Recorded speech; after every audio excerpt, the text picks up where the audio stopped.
بسم اللہ الرحمن الرحیم۔ السلام علیکم ورحمۃ اللہ وبرکاتہ۔ صحیح بخاری شریف حدیث نمبر 36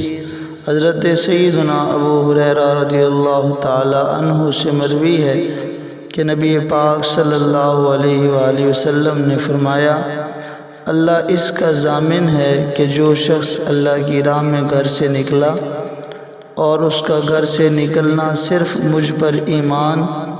اور میرے رسولوں کی تصدیق کی وجہ سے تھا کہ میں اس کو اس کے حاصل کردہ اجر یا مال غنیمت کے ساتھ لوٹاؤں یا اس کو جنت میں داخل کروں، اور اگر میں اپنی امت پر دشوار نہ سمجھتا تو میں کسی لشکر کے پیچھے بیٹھا نہ رہتا، اور میں اس کو ضرور پسند کرتا ہوں کہ میں اللہ کی راہ میں قتل کیا جاؤں، پھر میں زندہ کیا جاؤں، پھر قتل کیا جاؤں، پھر زندہ کیا جاؤں، پھر قتل کیا جاؤں۔ معزز سامعین، اس حدیث مبارکہ میں اللہ رب العزت نے اس خوش نصیب انسان کو جس نے اپنا گھر اللہ تعالیٰ کی رضا کے لیے چھوڑا ہو اور اللہ کے راستے میں نکل پڑا ہو اور اس کا مقصد اللہ تعالیٰ کو ہی راضی کرنا ہو،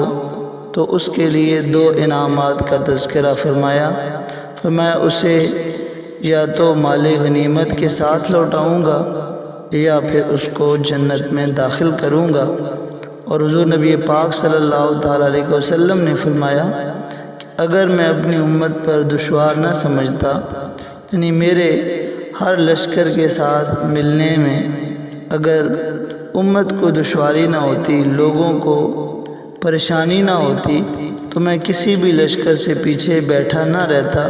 یعنی ہر لشکر میں میں شریک ہوتا، ہر جنگ میں میں شرکت کرتا، اس لیے کہ میں اس بات کو ضرور پسند کرتا ہوں کہ میں اللہ کی راہ میں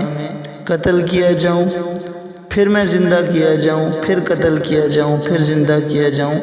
اور پھر قتل کیا جاؤں۔ تو اس حدیث مبارکہ سے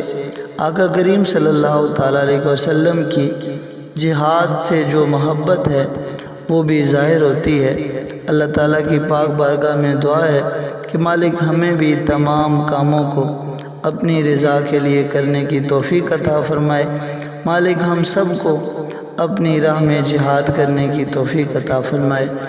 آمین ثم آمین۔